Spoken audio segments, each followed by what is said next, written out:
We're here in New Zealand with Phil Clark from Traxion, Superwinch and EFS, the local representative doing it hard down here. Phil, hubs, four-wheel drive hubs, what are they and how do they work? Well, Simon, essentially is a device that locks the front axle to the vehicle wheel, essentially, thereby allowing you to have drive on your front wheels. And I guess that essentially is what a four-wheel drive is. It's allowing all four wheels of the vehicle to drive at one time.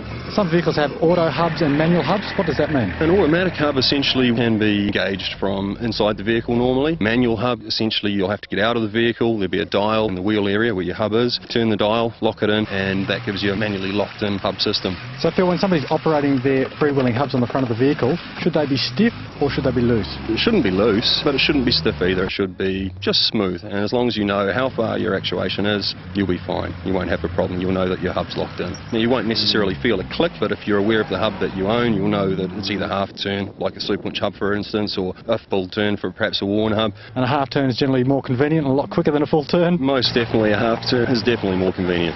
So what would the indicators be when people are having problems with their hubs? Essentially you'll have no drive normally to the front wheel of the vehicle where the hub's failing. You might hear a clicking noise. Really your first indicator that perhaps you've got a hub failure is you won't go anywhere. Your vehicle will get stuck. It's no longer a four-wheel drive.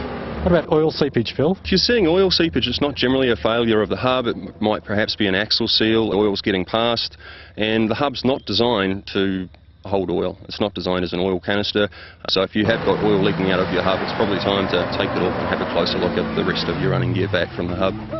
And if somebody does have to replace a hub, how hard is it? Hub's relatively easy to replace on most vehicles. With the right set of tools, you could probably do it in about 15 minutes. I believe there's one special tool that most people need. Yeah, you probably need a set of circlip pliers. Perhaps a set of Allen keys would be useful as well for most hub types, as the top half of the hub is held on with an Allen bolt. And Phil, what are the main factors that cause hubs to break? Can be a couple of reasons. Obviously a complete hub fracture or a smashed hub can be caused by a vehicle that's lifted its front wheels off the ground under power and then they've slammed back down, causing a shock load through the hub. That'll either destroy perhaps a hub or in some cases your CV joints. Automatic hubs, while most OEM manufacturers are bringing out auto hubs on their vehicles, they do have a couple of drawbacks. Automatic hubs are not as strong as a manual locking hub generally. Areas that you'll find an issue are under compression braking. That's probably the most common time you'll find a failure in a hub.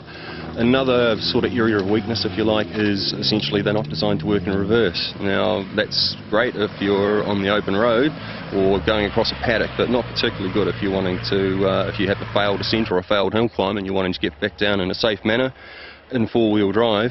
Not very useful there. Now, Phil, in your opinion, are aftermarket hubs stronger than original equipment? There's simply no doubt the whole aftermarket manual hub market actually relies on the fact that OEM hubs are weak. There's simply no doubt that they're a stronger alternative. And if people are looking for an aftermarket hub, what sort of quality things should they be considering? Things like ease of use are always going to be important, so perhaps you could be looking at a hub with a half-turn actuation. Warranty is always important. There are a few, shall we say, sort of grey importers out there importing product of dubious nature. Probably good to have a chat to your local 4x4 clubs, see what the guys are using. Just make sure it's a nice reputable brand. Go for something with a good name. Definitely. Phil Clark from Superwinch, Traxion, EFS and a whole range of other things. Thank you very much for your valued opinion. Thanks, Simon.